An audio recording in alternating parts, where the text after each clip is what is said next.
नमस्कार। आज हमारे पास ना विश्लेषण के लिए एक बहुत ही अनोखा स्रोत है। ये काल्पनिक फिल्म है बागी 4 जो शायद 2025 में आए।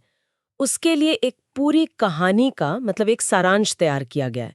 और ये सिर्फ ऐसा नहीं कि कहानी के पॉइंट्स हो, नहीं, ये पूरी एक यूट्यूब वीडियो स्क्रिप्ट की तरह लिखा है, जिसमें मतलब माहौल कैसा होगा, कुछ डायलॉग्स, एक्शन का ब्यौरा, वो सब डाला हुआ है।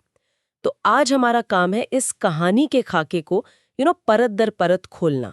हम देखेंगे कि ये काल्पनिक कहानी किरदारों को कैसे बनाती है, एक्शन और इमोशन का बैलेंस कैसे साधने की कोशिश करती है, और कहानी कहने के कौन से तरीके अपनाती है। मतलब मूल सवाल ये है कि ये सारांश एक दमदार एक्शन थ्रिलर का वादा कितना मजबूती से करता है।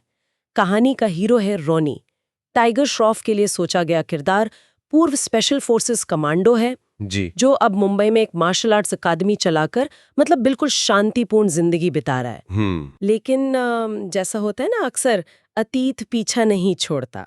उसे अपने प्यार आन्या के लिए कृति सैनोन के किरदार के तौर पर लिखा है। अच्छा। उसे बचाने के लिए वापस हिंसा के रास्ते पर उतरना पड़ता है। आन्या एक खोजी पत्रकार है और यहीं एंट्री होती है विलन की, कबीर मलिक। जॉन अब्राहम के लिए सोचा गया है, एक क्रूर और बहुत शक्तिशाली दुश्मन। और सारांश की शुरुआत ही एक बहुत भारी भरकम लाइन से होती है, जब कोई आदमी प्यार चुनता है तो वो इंसान बन जाता है, लेकिन जब वो बदला चुनता है तो वो अजेय बन जाता है। बाप रे। हाँ, ये लाइन तो सीधे सीधे फिल्म का टोन सेट कर देती है। प्यार, बदला और शायद थोड़ी सुपर ह्यूमन क्षमताएं। हाँ, ये लाइन तो मतलब काफी दिलचस्प है। ये फिल्म का जो कोर कॉन्फ्लिक्ट है ना, उसे सामने रखती है, इंसानियत और अजेयता, या फिर प्यार और बदला। लेकिन वो जो आपने कहा रिलक्टेंट हीरो वाला सेटअप, कि रॉनी शांति से जी रहा है, उसको कितना मतलब कितनी गहराई दी है, वो देखने वाली बात होगी। क्या उसकी शांति बस एक शुरुआती सिचुएशन है जिसे तोड़ना ही था, या उसके वापस एक्शन में आने का जो अंदरूनी संघर्ष है वो कहानी का एक जरूरी हिस्सा बनता है। सारांश में अकेडमी चलाने और अतीत से जूझने का जिक्र तो है, पर यह कॉन्फ्लिक्ट कितना असरदार होगा ये तो स्क्रिप्ट के विस्तार पर ही पता चलेगा। सही कहा आपने। किरदारों की बात करें तो आन्या का किरदार सिर्फ एक मतलब बचाई जाने वाली लड़की या लव इंटरेस्ट से ज्यादा लगता है। उसे एक निडर खोजी पत्रकार बताया है जो ह्यूमन ट्रैफिकिंग के ग्लोबल नेटवर्क का पर्दाफाश करने निकली है। अच्छा। और यही उसकी हिम्मत उसे सीधे कबीर मलिक के जाल में फंसा देती है। तो वो कहानी को आगे बढ़ाने वाली एक एक्टिव कड़ी भी है, सिर्फ बचाने का ऑब्जेक्ट नहीं। और कबीर मलिक का किरदार उसको सिर्फ एक हथियार डीलर नहीं बताया, वो एक पूर्व रॉ एजेंट है। हाँ, ये बात उसे ज्यादा खतरनाक बनाती है, क्योंकि वो सिस्टम को अंदर से भी जानता है और बाहर से भी। और उसे कराची का भूत या घोस्ट ऑफ कराची जैसा नाम दिया गया है। ये नाम क्या सिर्फ उसकी लोकेशन बताता है या उसके काम करने का तरीका, मतलब एकदम गायब, घातक? बिल्कुल। गोस्ट ऑफ कराची एक बहुत पावरफुल इमेज बनाता है। ये सिर्फ लोकेशन नहीं बल्कि उसके रहस्यमयी और शायद बेरहम तरीकों की तरफ इशारा करता है। और एक पूर्व एजेंट का विलन बनना कहानी में एक नैतिक धुंधलापन भी लाता है। ये सिर्फ अच्छे बनाम बुरे की लड़ाई नहीं रह जाती, फिर ये सिस्टम की नाकामियों और अंदरूनी करप्शन की तरफ भी संकेत कर सकती है। इससे हीरो के लिए चुनौती कई गुना बढ़ जाती है, क्योंकि दुश्मन नियम जानता है और उन्हें तोड़ना भी जानता है। और चुनौती तब एकदम पीक पर पहुंचती है जब आन्या का अपहरण होता है और उसे दुबई ले जाया जाता है, कबीर मलिक के अरबों डॉलर के तस्करी साम्राज्य के बिल्कुल सेंटर में। स्रोत बताता है कि ये अड्डा एक अंडरग्राउंड किले जैसा है। बाप रे। यहीं से रॉनी का मिशन सिर्फ पर्सनल रेस्क्यू से कहीं ज्यादा बड़ा हो जाता है। जैसा कि स्रोत में रॉनी के एक डायलॉग का जिक्र है जो शायद गुस्से और बेबसी में कहा होगा, कबीर, मैं तुम्हें ढूंढूंगा और मैं तुम्हारे साम्राज्य को जलाकर राख कर दूंगा। ये लाइन उस वन मैन आर्मी वाले संकल्प को दिखाती है जो इस जॉनर की फिल्मों का एक मेन अट्रैक्शन होता है। पर क्या ये सारांश इस वन मैन आर्मी को सिर्फ एक्शन दिखाने का बहाना बनाता है, या इसके पीछे की जो इमोशनल वजह हैं उन्हें भी उतनी ही इंपॉर्टेंस देता है? ये एक अहम सवाल है। सारांश में दाव तो बहुत ऊंचे दिखाए गए हैं। दुनिया का सबसे सेफ क्रिमिनल नेटवर्क, भाड़े के सैनिक, ड्रोन्स, हत्यारे और एक अकेला आदमी इस सब के खिलाफ। ये देखने में तो रोमांचक लग सकता है, लेकिन इसकी विश्वसनीयता कहानी के ट्रीटमेंट पर निर्भर करती है। क्या रॉनी की स्पेशल फोर्सेस वाली ट्रेनिंग और उसकी बागी नेचर इसे विश्वसनीय बनाती है, या दर्शक इसे सिर्फ सिनेमाई छूट मानकर एंजॉय करते हैं?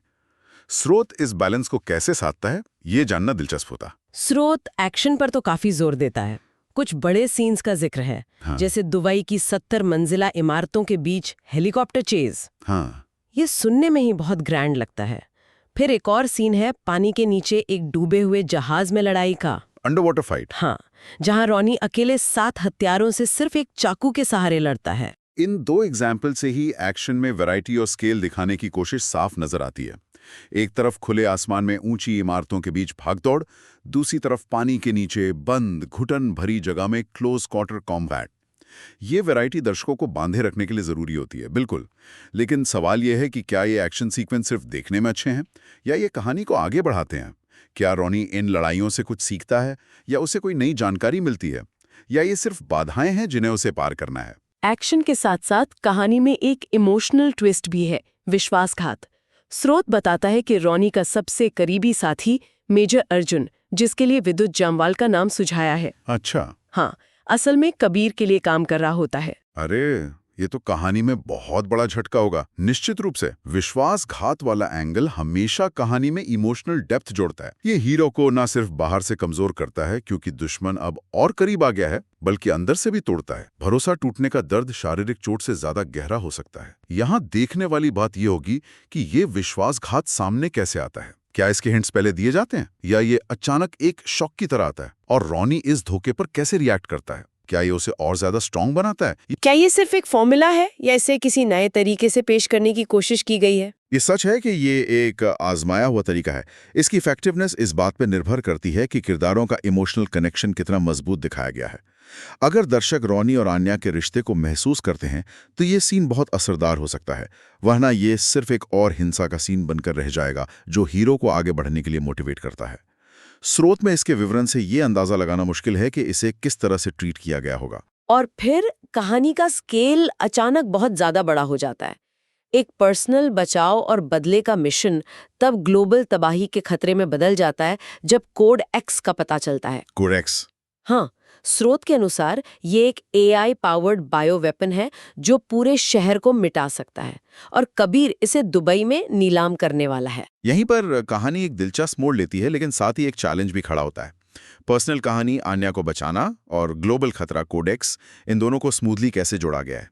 क्या कोडेक्स का आना कहानी को नेचुरली आगे बढ़ाता है या ऐसा लगता है कि कहानी को बड़ा बनाने के लिए इसे बाद में जोड़ा गया है? एक्शन फिल्मों में अक्सर स्केल बढ़ाने के लिए ऐसे एलिमेंट्स डाले जाते हैं, पर उनका इंटीग्रेशन कहानी की क्वालिटी तय करता है। क्या रॉनी अब सिर्फ आन्या के लिए लड़ रहा है या दुनिया बचाने के लिए भी? और क्या ये बदलाव उसके किरदार के लिए मायने रखता है? ये सोचने वाली बात है। अब आते हैं क्लाइमैक्स पर, जिसका वर्णन स्रोत में काफी डिटेल में है। दुबई के रेगिस्तान में आधी रात को कबीर के किले पर रॉनी का हमला। स्रोत इसे पहले कभी नहीं देखा गया 30 मिनट का एक्शन सीक्वेंस कहता है। 30 मिनट्स? ये तो बहुत बड़ा दावा है। वर्णन के हिसाब से रॉनी अकेले 50 भाड़े के सैनिकों से भिड़ता है। ग्रेनेड, गोलियां, हेलीकॉप्टर क्रैश, मतलब पूरी तबाही। वन मैन आर्मी का कॉन्सेप्ट यहाँ अपने पीक पर पहुंचता दिख रहा है। क्या ये सिर्फ एक्शन कोरियोग्राफी का कमाल दिखाने की कोशिश है या इसमें कोई स्ट्रैटेजी भी है? ये वन मैन आर्मी एक्शन फिल्मों का एक स्टेपल है, खासकर बागी जैसी फ्रेंचाइज में। दर्शक इसे एक तरह से एक्सपेक्ट भी करते हैं। लेकिन 30 मिनट का नॉन स्टॉप एक्शन सीक्वेंस बनाए रखना बिना दोहराव के और कहानी के टेंशन को बनाए रखते हुए, ये एक बड़ी चुनौती है। क्या इसमें सिर्फ मारधाड़ है या बीच बीच में सांस लेने के पल, इमोशनल उतार चढ़ाव या कहानी को आगे बढ़ाने वाले छोटे छोटे खुलासे भी शामिल हैं? सिर्फ एक्शन का स्केल काफी नहीं होता, उसका पेस और कहानी से कनेक्शन भी जरूरी है। और फिर आती है फाइनल लड़ाई। रॉनी बनाम कबीर, टाइगर श्रॉफ बनाम जॉन अब्राहम। स्रोत इसे बेहद क्रूर और हाड़ कंपा देने वाली लड़ाई बताता है। अच्छा। हाथों हाथ लड़ाई, टूटी पसलियां, कांच का टूटना, चारों तरफ आग। ये सिर्फ स्टाइल नहीं बल्कि असली दर्द और थकावट दिखाने का प्रयास लगता है। हाँ, इस तरह की फिजिकलिटी और ब्रुटैलिटी पर जोर देना क्लाइमैक्स को ज्यादा इम्पैक्टफुल बना सकता है। ये दिखाता है कि जीत आसानी से नहीं मिलती, उसकी एक बड़ी शारीरिक और भावनात्मक कीमत चुकानी पड़ती है। ये सिर्फ दो ताकतवर लोगों की लड़ाई नहीं, बल्कि दो आइडियोलॉजीज, दो इरादों की टक्कर होनी चाहिए। अगर ये सिर्फ मारपीट है तो शायद उतना असर न करे, लेकिन अगर इसमें किरदारों का पूरा इमोशनल इन्वेस्टमेंट झलकता है तो ये यादगार बन सकती है। डायलॉग्स का भी जिक्र है। कबीर कहता है, तुम उसे नहीं बचा सकते रोनी, तुम खुद को भी नहीं बचा सकते। हाँ। और रोनी का जवाब, मैं खुद को बचाने नहीं आया, मैं तुम्हें खत्म करने आया हूं। ये संवाद सीधे, सपाट और टकराव वाले हैं। क्या ये क्लाइमैक्स के ड्रामा को बढ़ाते हैं या थोड़े क्लीशे लगते हैं? ये डायलॉग्स एक्शन जॉनर के हिसाब से हैं छोटे, दमदार और इरादा साफ करने वाले। क्लीशे हैं या नहीं, ये इस बात पर निर्भर करता है कि फिल्म का ओवरऑल टोन कैसा है। अगर फिल्म अपने एक्शन और ड्रामा को लेकर सीरियस है तो ये डायलॉग्स काम कर सकते हैं। ये रोनी के सेल्फ सैक्रिफाइस वाले इरादे और उसके मिशन के प्रति उसकी एकाग्रता को दर्शाते हैं। वो यहाँ जीतने नहीं बल्कि दुश्मन को मिटाने आया है, चाहे उसकी कोई भी कीमत चुकानी पड़े। अंत में जैसा एक्सपेक्टेड था, रोनी आन्या को बचा लेता है। दोनों जलते हुए किले से बाहर निकलते हैं, लेकिन स्रोत ये भी साफ करता है कि रोनी शारीरिक और भावनात्मक रूप से गहरे जख्मों के साथ बाहर आता है। ये जीत की खुशी के साथ एक उदासी का टच देता है। ये एंडिंग महत्वपूर्ण है। ये दिखाता है कि हीरो चाहे जीत जाए, लेकिन लड़ाई उसे बदल देती है, उस पे निशान छोड़ जाती है।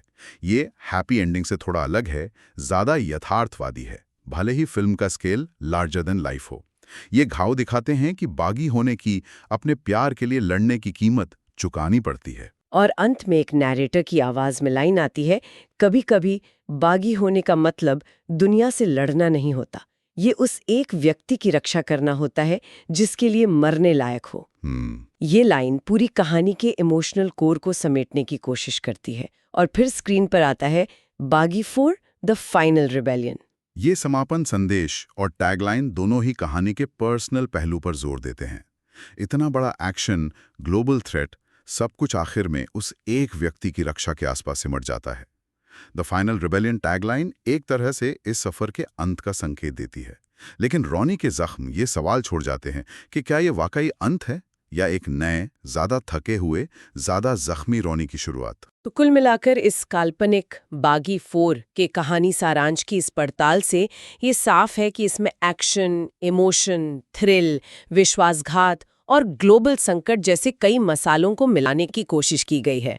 एक तरफ रोनी का पर्सनल बदला और प्यार बचाने का मिशन है, तो दूसरी तरफ कोड एक्स जैसा बड़ा खतरा और कबीर मलिक जैसा सिस्टम से निकला हुआ विलेन। हाँ, और ये मिश्रण ही ऐसी फिल्मों की जान होता है। अक्सर पर्सनल दांव दर्शकों को इमोशनली जोड़ते हैं, जबकि बड़े स्केल का एक्शन और खतरा उन्हें सीट से बांधे रखता है।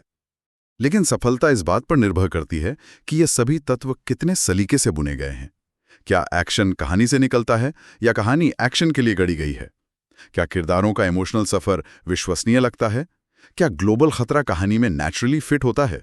इस सारांश में इन सभी तत्वों के होने का वादा तो है, पर उनकी गहराई और उनका एग्जीक्यूशन ही असली परीक्षा होती। बिल्कुल। इस स्रोत को देखते हुए एक सवाल मेरे मन में आता है, अगर ये कहानी पर्दे पर उतरती तो दर्शकों को सबसे ज्यादा क्या खींचता? क्या रोनी का वो इमोशनल दर्द और आन्या के लिए उसका समर्पण?